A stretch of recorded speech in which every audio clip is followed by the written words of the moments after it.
Greek economy expected to grow by over 5% this year, thanks to stronger than expected tourism numbers. The strike disrupted public services all across the country, including ferries to Greece's many islands, and caused school closures and staffing shortages in hospitals. Not just that either, enormous queues at public transport stops were witnessed too. Metro stations were closed, buses, taxis, railway stations, they saw services cut as well, while rental car agencies, they were inundated with people eager to secure some sort of transportation. Here's one view heard on the streets.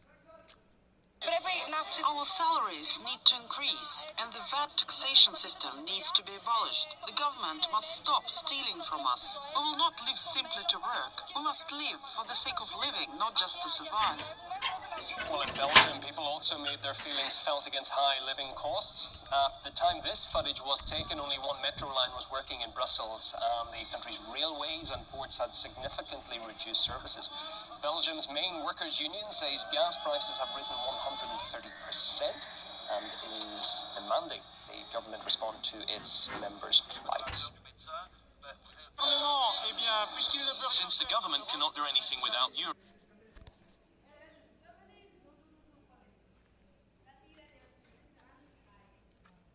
it should go and shake up Europe.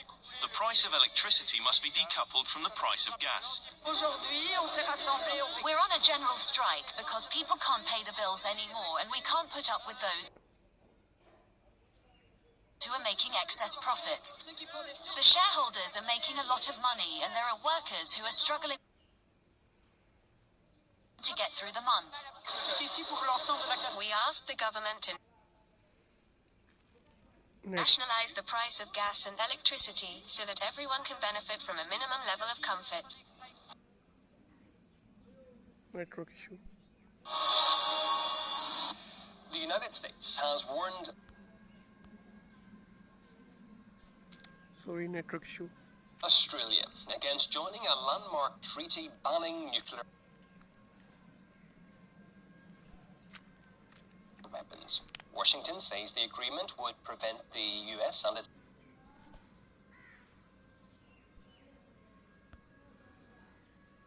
allies from conducting adequate defense of the Asia-Pacific region.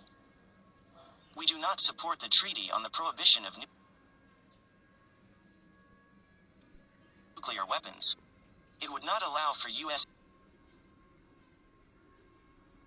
extended deterrence relationships, which are still necessary for international peace and security. As a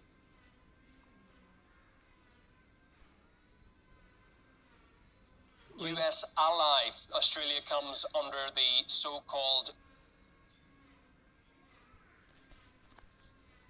nuclear umbrella for American forces to defend it with atomic weapons because it doesn't have any of its own.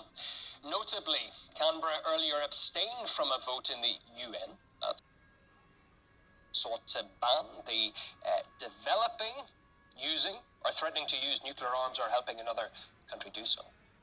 Also, the US needs Australia in its China containment efforts as the key geographical partner in the so-named AUKUS Pact. But recent plans for rapprochement between Beijing and Canberra may raise concerns in Washington as Australian Prime Minister Anthony Albanese is to meet with Chinese President Xi Jinping later this week. Albanese noted that the meeting would be, quote, a positive thing after years of troubled relations. Well, I'm delighted to welcome live onto the programme Matt Robson, former Deputy Minister of Foreign Affairs for New Zealand, to his take. You're most welcome, Matt. We've seen Australia abstaining from joining the treaty that bans nuclear weapons, essentially. What do you think influenced that decision? The Australian public, there's big support in Australia for Australia to start rethinking its position of being what is called a dangerous ally of the United States. And it's a dangerous ally because it draws them into wars. This phrase has been used by former a Conservative Prime Minister. He wrote a book on it called Malcolm Fraser, and by the Labour Prime Minister Keating. Both have argued that Australia needs to withdraw from the alliance with the United States. That's got quite a lot of public support because many Australians can see that if they don't join with those countries that haven't got nuclear weapons and stand up to the pressure of the United States and pulling it into a war situation, then it puts them in danger. So the term dangerous allies. There's also a pressure in the region because Indonesia is nuclear free, signed the TPNW, or the Treaty of Prohibition on Nuclear Weapons. Malaysia has important partners for Australia, important neighbours for Australia, and even my tiny country compared to Australia, 5 million people, New Zealand, signed the TPNW as one of the leading proponents of it. So it's the public pressure, it's the public, it's the neighbours' pressure, and it's basically common sense that Australia can do this. According to the US, we mentioned that the trilateral AUKUS agreement between Australia, the UK, and Washington. Washington says that it's intended to defend the region. That's its primary reason for putting that in place. What's your take on that? Is that correct? No, it's not correct because, for example, it's aimed at China. China has always kept to the no first strike policy. And I know Russia used to have it, but I understand the reasons they don't with the growing aggression of the United States. But China has stuck to that policy, and China has not invaded countries in the region. The United States has many times and occupied many of the islands in the Pacific. So it's a false argument, and it's just leading Australia into a situation where, one, they have to spend an enormous amount of money on these nuclear submarines, nuclear-powered submarines, and capable nuclear armed, and it doesn't increase Australia's security, it decreases it, because China then has to treat Australia as an enemy or potential enemy. So it's the last thing that Australia needs. It's the last thing that the region needs, is this upping of the arms race led by the United States to contain China. How significant is Australia for the US as regards containing China? Well, it's if you like, picture Australia as an aircraft carrier, a stationary one, but the Northern Territory, the northern part of Australia, which is a massive landmass, that has already got the United States military bases there, the big one out of the capital of the Northern Territory, Darwin, and they've stationed B-52 bombers there and intend to, which are 4 hours flight from China, capable of dropping nuclear weapons and other weapons on China.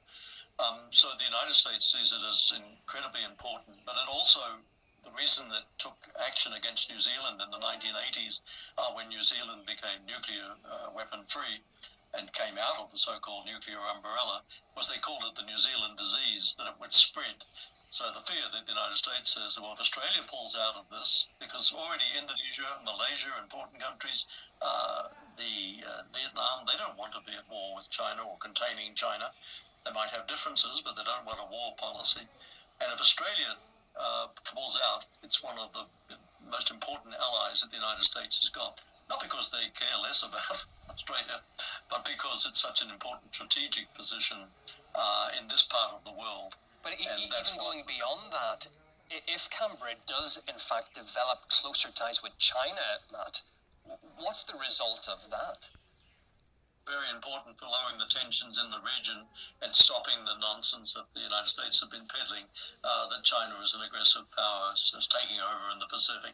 I mean, people can see the nonsense that is, because the power that's taken over in the Pacific has been the United States. It's got such a large military presence, far from its own shores, far from its own needs, and only aimed at containing China.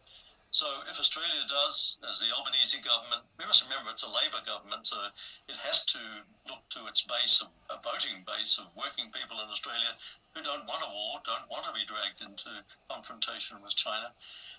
If Australia does have better relations, and the Foreign Minister, Penny Wong, the Prime Minister, Albanese, is now going to meet, or says he was willing to meet with President Xi Jinping at the various meetings that are coming up, one very soon in Indonesia, 2 meeting, then it's a very good and important step for our region.